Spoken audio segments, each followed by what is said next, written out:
Bonjour à tous, donc voici ma seconde vidéo sur la Water Fuel Cell. Donc voici le schéma actuel. Donc j'ai toujours le générateur de fréquence offert pour Opusis ici, l'ampli. Ensuite j'ai une diode ici pour éviter les retours, parce que maintenant je passe par un transformateur et le fait de hacher en fait du courant dans un transfo, ça provoque des surtensions qui sont assez rapides, donc il faut une diode rapide en fait. Donc c'est celle-ci, DSP12A, voilà. Pour éviter les retours donc, et donc le transformateur, ensuite une diode de redressement là, et puis Water Fuel Cell ici. Donc je fais deux points de mesure en fait. Donc là, le premier c'est ici, à l'entrée du transfo, pour voir un peu les signaux qui se passent en fait, parce que j'ai déjà une première résonance ici qui est vraiment pour le transformateur et pas pour le reste du circuit. Moi je vous montrerai plus tard. Et ensuite donc ici pour voir les autres signaux résonnants s'il y a. Voilà, donc l'ampli est ici, la diode est là, donc montée sur adaptateur parce que je chauffe pas mal. Le transformateur c'est celui-là, alors c'est un double transformateur à point milieu en fait, donc 2 x 12 volts en sortie et 2 x 115 en entrée, donc j'ai câblé en série pour avoir voilà, une seule fois 24 et puis une fois 230. Ensuite on sort, on va sur cette diode ici de sortie, et puis voilà, en entrée de ma Water Fuel Cell là-dedans.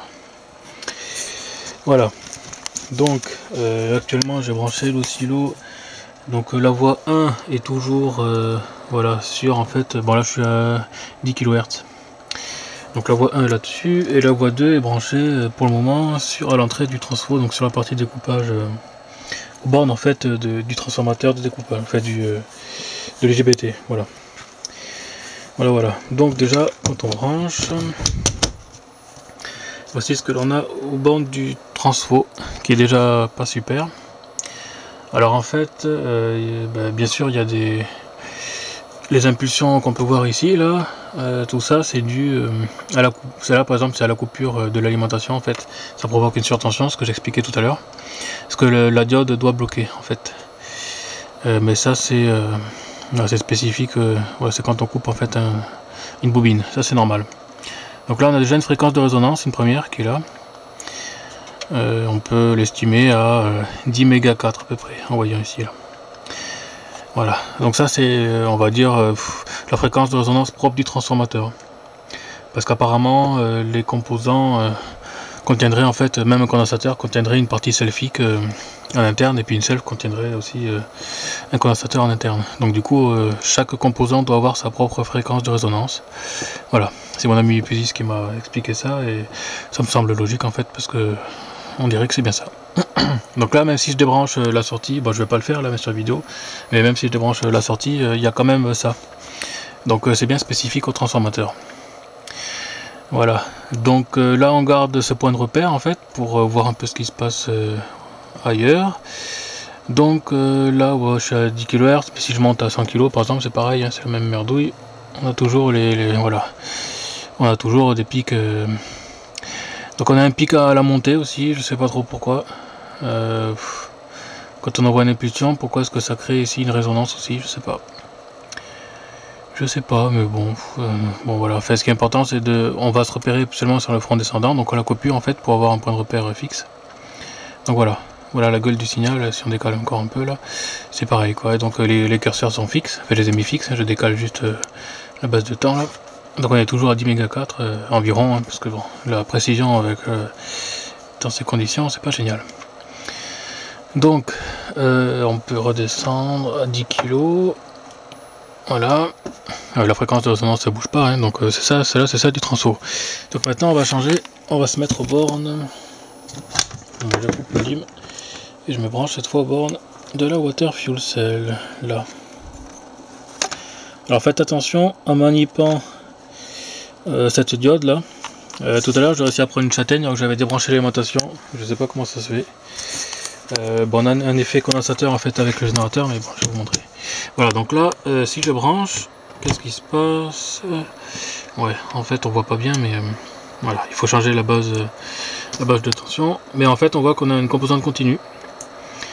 On a des signaux parasites, une composante continue. Il faut essayer de changer un peu le trigger pour améliorer les choses, mais bon, voilà, on a des parasites. Voilà, donc on a une composante continue. Si on coupe la lime, Alors ça se vide tranquillement. Donc là en fait on peut voir que c'est vraiment un effet de condensateur qu'on a, ce qui est normal en fait, ce qu'on est censé avoir. Et on a toujours, donc là on a un pic sans l'alimentation en fait de puissance, on a quand même une fréquence qui se promène là. Alors pour voir ça de plus près, on peut mettre le channel 2 et mettre le couplage en AC. En fait quand on met en AC on supprime la composante continue, du coup on peut voir le signal fréquentiel, juste la partie fréquentielle. Donc là après on change ici, hop, et puis on peut augmenter la base de tension, voilà. On peut voir qu'on a pas mal de merdouilles. Donc là j'ai plus la puissance de brancher, donc il y a seulement en fait la fréquence qui est envoyée là-dedans. Donc là si je débranche de l'optocoupleur, il n'y a plus le signal parasite, le gros signal parasite. Et là je comprends pas comment ça se fait que ça génère en fait un signal, parce que il n'y a pas de puissance envoyée, et puis c'est l'entrée d'un optocoupleur. Donc comment ça se fait que ça renvoie des choses, je sais pas. Un mystère aussi. Voilà. C'est l'électronique, des fois faut pas chercher à comprendre. Il doit y avoir des capacités parasites quelque part. Donc voilà, donc si je rebranche la lime, hop, voilà. Donc on a en fait d'autres signaux qui sont apparus par rapport à ceux de tout à l'heure. En fait, ouais, c'est pas les mêmes que tout à l'heure. On n'a pas la même fréquence en fait. Là, si on se base sur 2 pics, moi j'arrive pas à l'avoir propre en fait pour. Faudrait que j'arrive à faire triguer. Ouais, tant pis. Bon, là en fait, il a gardé la capture. En fait, on peut voir qu'on n'a pas la même fréquence que tout à l'heure. Celle-là, c'est la même. Voilà, par contre, on saute. C'est pareil, on est décalé. En fait, on a d'autres trucs. Ouais, celle-là, par exemple, qui est pas la même.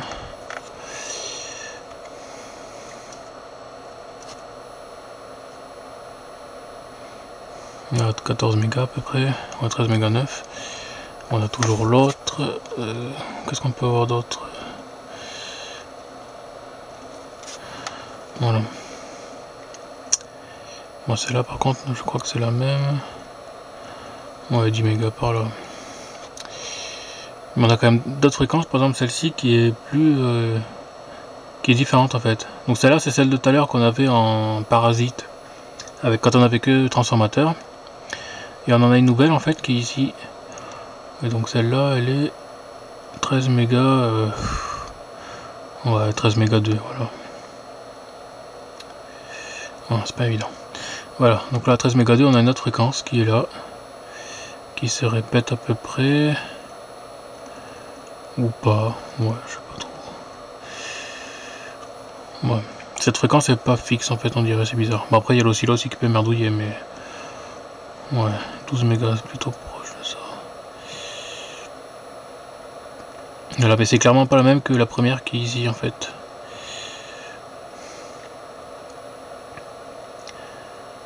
Voilà. Bon après, quelle fréquence envoyer, si c'est celle... bah, je sais pas pourquoi le transfo a déjà une fréquence lui. Je ne sais pas. Ça parasite un peu, je peux essayer dans d'autres fréquences là.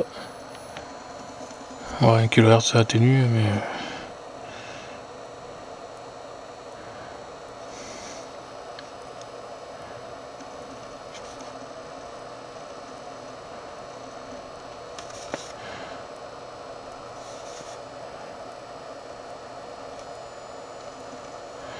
on peut essayer de voir d'autres fréquences, mais là je suis pas sûr qu'on voit autre chose.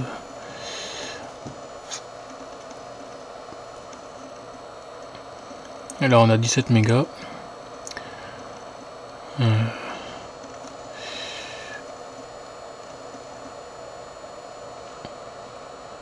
là on est à 20 mégas.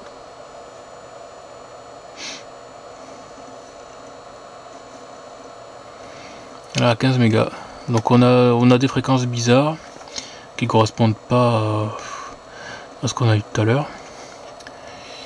Et je sais pas ce qu'elles font là, quoi. La seule qui reste tout le temps, c'est celle-ci, qui est présente même si on débranche la lime.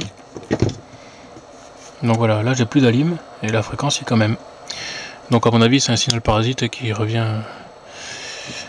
qui vient par, je sais pas, par l'électronique, mais bon. Donc à mon avis il faut pas en tenir compte de celle-là. Ce qui nous intéresse après. Il faut bien sûr pas tenir compte de l'autre qui est propre au transformateur en fait ici. Donc voilà.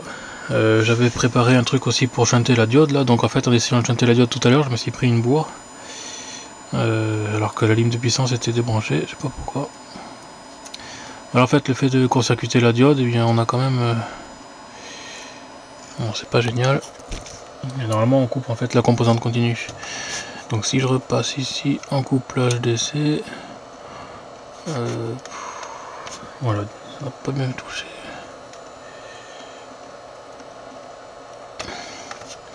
Voilà, en fait on supprime, ça décharge le condensateur. En fait le water fuel cell, donc ça la décharge.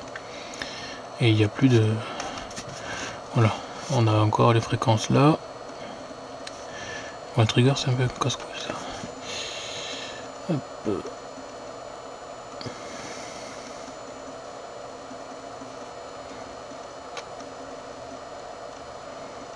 Voilà, on a 13 mégas et demi ici.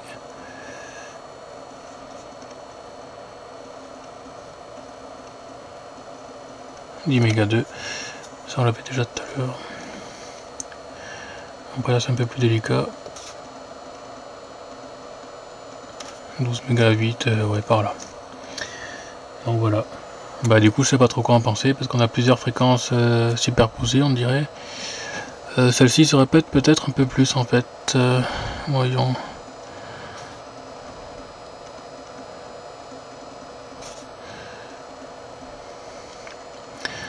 Méga 2, ouais celle-là on dirait qu'elle se répète un peu.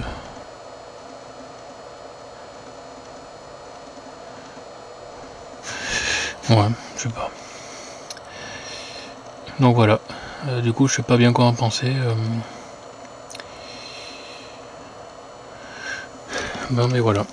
Voilà, à plus.